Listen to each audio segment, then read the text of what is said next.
What's up, sons? It's Blind Rod with Son of a Tech once again, and we are out here at the farm today. We have lots of work to get done, but you know, I figure I'd give you guys the little rundown on what I do when I get to the farm, and that's because we kind of got to check everything and make sure everything's running. So first of all, though, because we still have heat issues, it's 97 degrees out here today, we go ahead and get the bay door open.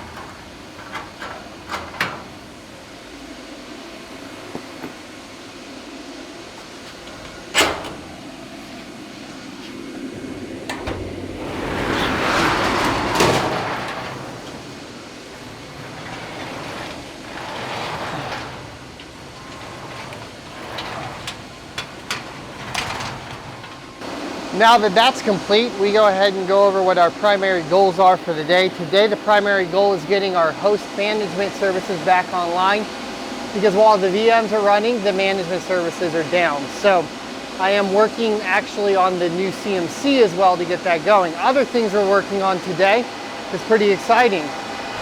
Over here, we have some P106s. Now, these are pretty special because Coastal Crypto Mining sent them over, and they have been extremely helpful with the channel. They appear to be very down-to-earth guys that are willing to help out miners right now. And yes, they are a small operation, meaning they don't always get the best prices, but I can tell you this, they work with you. They're very, very hyper-focused on their customer, and they're hyper-focused on helping miners out during this time. So I want to give them a shout out for getting these P106s out to me. I basically have an X12 out here with 1063 gigs in it. We only have 8 of those, so they sent 4 of these P106 over so I can fill out the rest of that rig, and that'll be pretty awesome to get these up and running. The plan is to put them on Caspa for now, and we'll be doing that today as well.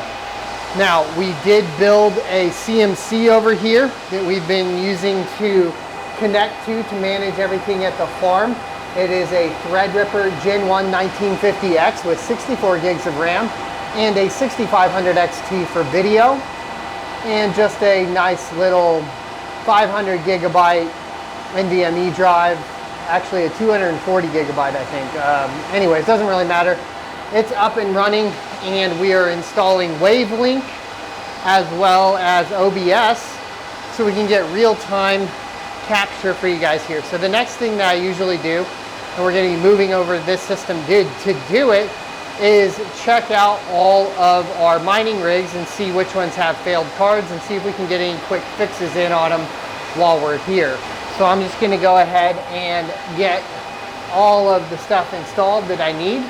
It says connect the Wave device now, so we're going to go ahead and connect this mic and click get started. And it says monitor output. We actually don't have really any monitor output right now, which is funny, so we're going to do that one, but I won't be able to hear it, to be completely honest with you. In fact, it doesn't even appear to be working, so we'll just have to kind of hope that this goes well. And you can see here we're kind of going through the setup, all of that. Let's go ahead and finish it out. I think we just want that channel. We don't really care about that much after that. The Wavelink is pretty awesome. I like it a lot. You can adjust it. It works really, really well. Obviously, it's going to be a little bit more difficult with the current setup that we have because it's really loud in here. But if we move that up, move the mic more directly in front of our mouths, that should help a little bit as far as that goes. I'm going to go ahead and get OBS installed as well. It has finished. We're going to optimize for recording 1080p and let it test it out, and now we're good to go there. So at this point we can see the mic is working, so we are peaking quite a bit though, so we're going to go back into the Wavelink and adjust that out so that we are not peaking. It's a little hard in this environment though, so it is what it is. We're just going to bring this down until it stops peaking within OBS. I say that's not working, so I don't think these levels are doing it. We need to adjust the overall output. So I'm going to just drag this bar down until it goes away.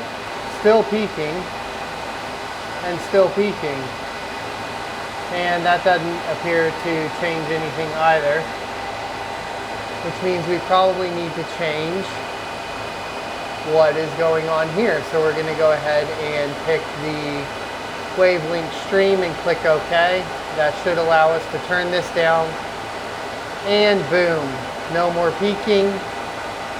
What's up, sons? What's up, sons? Right about 80%.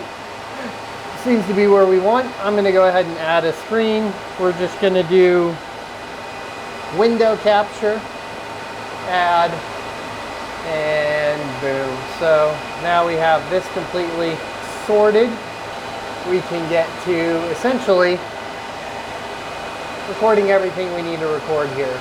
So at this point, I should have the ability to record. Oh, not stream, record. There we go. So now we're recording, and usually now at this point I get into checking Hive OS. So we're going to go to Hive OS, and we're going to get signed in. I will need to get my login information because this CMC is new, and that did not work. And that did not work. Oh, and I found the problem. And we'll need our two-factor authentication. So we're going to install our two-factor. And now we're logged into Hive. We have 3 cards offline. We have one on the 5700 O2 and one on the 5600 XT. So we're going to turn those rigs off, let them cool off for a little bit, and then reboot them and see if those cards come back. So let's go turn those off and see what happens there. So this is 5702. Really not bad to have only 3 cards go offline in this heat.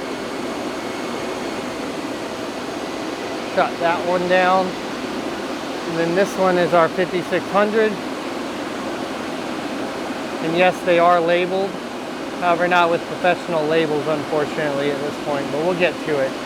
Then the last thing that we need to reboot is going to be this host, so we get management services back up. So I'm going to go ahead and power it down and then power it back on. And hopefully it'll boot back up and we'll be good to go. Make sure the drive lights start coming back on, and we'll give it some time to boot up. Alright boys, so we're in the node and we powered on our Caspa node and our Bitcoin node, but our Ergo node appears to have taken a dump, and it is saying that essentially it is invalid. I don't think that we'll be able to power it on or anything until we figure out what's going on with it. So I don't even think we can edit it. So let's unregister.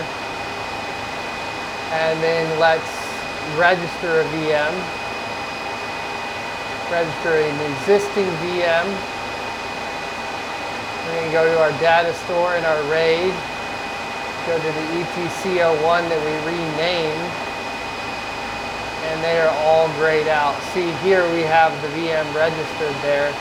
Here we do not. So it seems to have lost it, unfortunately, which is not good. Check our storage and data store browser. I do not know if we can recover it. Because we should essentially have a file like this, the VMX, and we do not have the VMX located here. So we definitely had some failure on the drives. Let's go ahead and bounce it. I don't think I had a backup of it either. We can rescan. It looks like that one is completely done, so we'll have to rebuild it later. That is extremely disappointing, but let's go ahead and get into our Caspa node. So at this point we just need to grab the IP of our Caspa node. So we'll log in through the browser console here. And it is .130. And we're just going to run Caspad and then with the UTXO index. option. This is taking some time. While it does that, let's go back into our host and see if we can recover this virtual machine. So we're going to say create new one. We're going to call it Ergo. It's going to be Linux and Ubuntu. We're going to select the RAID 10. We'll do 4 cores and 8 gigs of RAM. We're going to come down here and do a browse.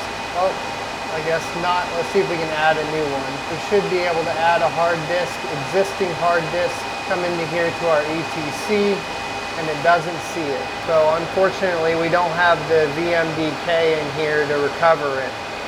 We're gonna have to run sudo castpad on this. Now it's connecting, so we're good there. It's gonna have to update for a little bit.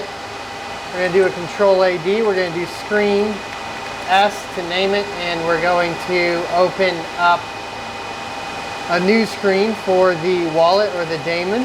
Highlight and right click and then just say load or balance. Should tell us that we need to create the start daemon first, right? So we're going to create that here. We'll sudo it, and then that should start listening there.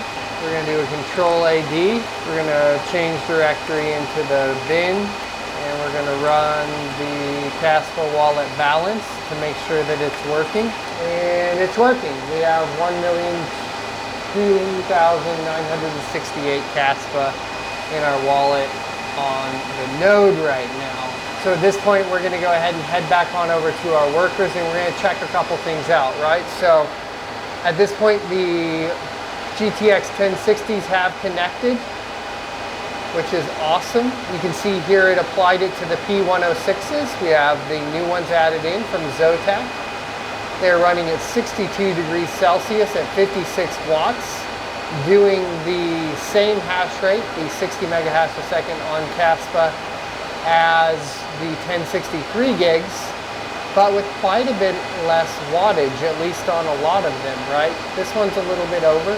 At 63 watts, but some of these are getting really low at 48 watts, 43 watts, and 56 watts. So I'm pretty happy with that. Now, the next thing that we need to do is we are going to have to temporarily move the 3090 rigs over to GetBlock and rebuild the nodes. So unfortunately, that is something that we're going to have to rebuild. Let's go over and go ahead and get this back over to the LOL miner, GetBlock.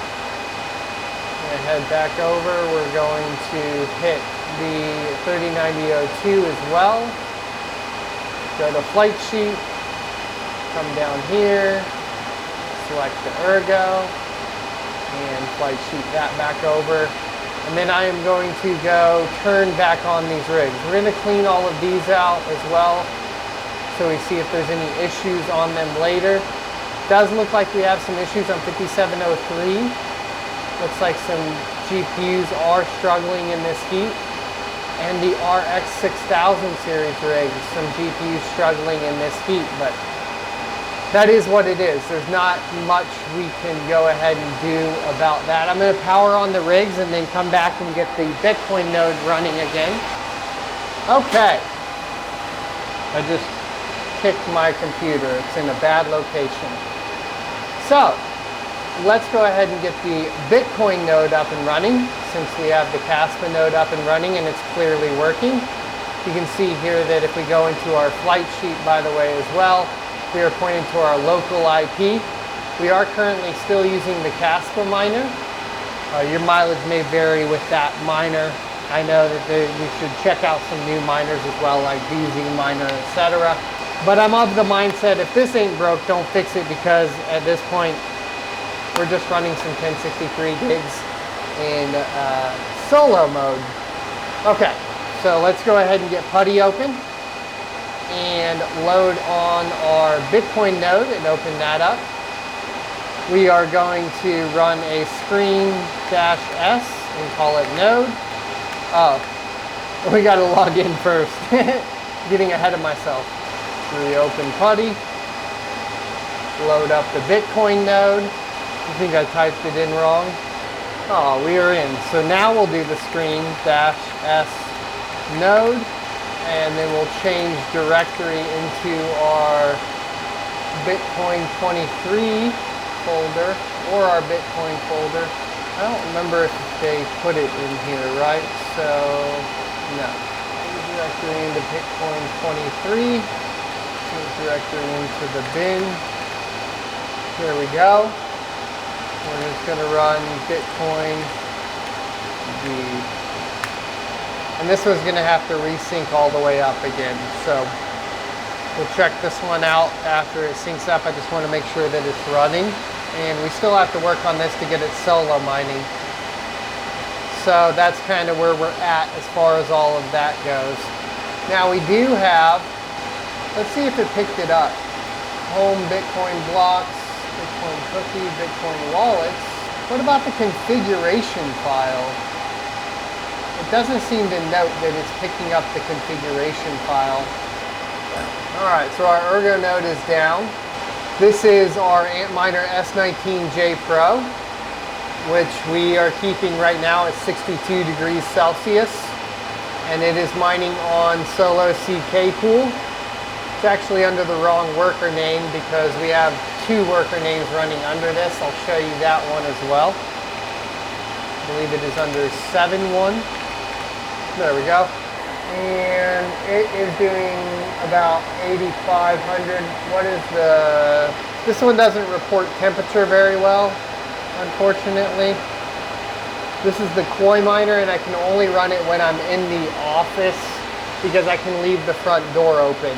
If we're not here, it won't run. So I only boot it up while we're at the office. Otherwise, it just kind of starts taking a poop. But it's up and running right now. Let's check our rigs. We have 133 GPUs online. A reboot brought both of those back online. We're currently at 742 mega hash a second on Caspa. We're at 20 terahash a second with the S10 from Coastal Crypto Mining, which you can get 5% off using promo code if you go over to their website, which I'll leave down in the description.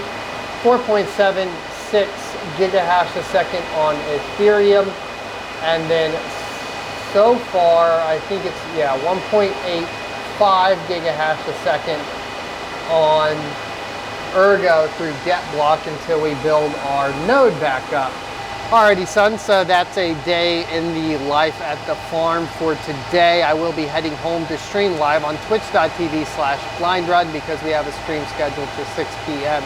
During that stream, we're going to be going through building another Ergo node and meticulously documenting it for a how-to for the channel. So stay tuned for that because I'll build it, rebuild it, make sure we have all the documentation correct, and then make that video. You can also check out my vlog on Substack where we will have a written version of it. Unfortunately, it does mean we have to resync everything and it's going to take some time. We will also be working on the Bitcoin node as well. It is really bright outside, so we're going to back in just a little bit. And I hope you enjoyed this kind of insight into what we work on. Some accomplishments today is basically 240 mega hash a second now extra on Caspa.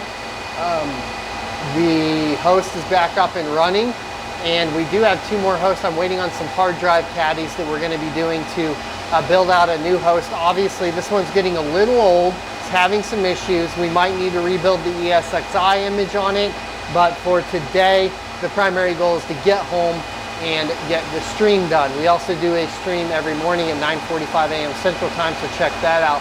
Thanks everybody once again for watching. Be sure to hit the like, comment, subscribe, and notification bell. If you enjoy this type of content, let me know because it is quite different and I'm kind of still playing with the idea. So let me know overall if you think this is good, if you just want some farm vlogs like this. Obviously, it's not detailed how-tos and guides, but maybe you pick something up and learn something from it. I'll see you next Tuesday. For additional content that also goes into more opinionated pieces surrounding the politics around crypto, make sure you check out sonofatech.locals.com. There you can become a member for free or even choose to support for basically additional content at $5 a month. It's helping me stay alive through the crypto winter.